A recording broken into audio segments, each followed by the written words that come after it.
Sir, mapay nga aga. Pwede ko mabaruan na mo bukos nga nga ng taga-diin ka, magkaradin mo.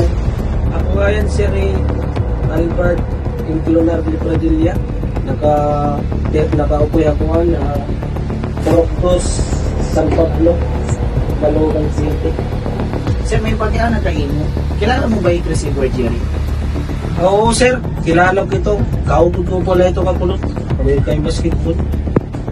Manap ka ba nga namatay ang biktima nga ni Chris Edward Jericho Cordero kakulok ang gabi? Waray na, Sir. Waray na kami ito mag-upod.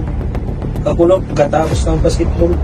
Sini na yung pagmulay. Nakain nga pangurason nga alas 8 ang gabi.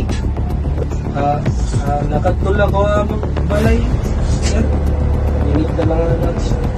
Nakita man kuno ka mo ni Kilip na nag-aragway katapos sa iyo basketball. Waray ito, Sir. Partila talaga ito na mo yan. Kasi nasugat, Sir.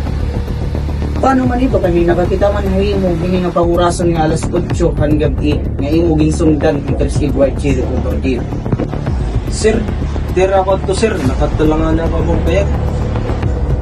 Paano man ito kay nakita man ang imo badok nga imo gingamit ang iyo pagbasketball nga may dugo ngadto han lugar nga ginpatayan? Sir, ito ako, Sir.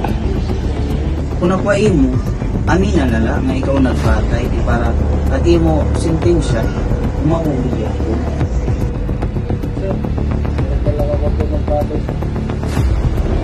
Sir, karoon imong soft drinks kay baga ginukuhaw kada hindi pupog.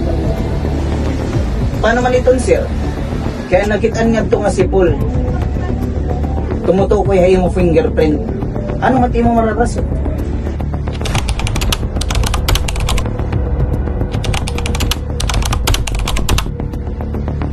Sir, aminong ko na lang ako talaga nagpatay kan Chris Edward Jericho.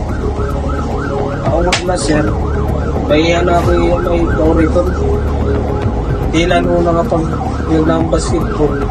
Yung agaw palitan ni anak ko mo yan. May ito.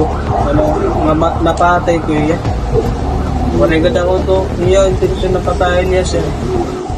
Tungod kay ang ngungurong tagkamot. Nagaharap ng pagkita.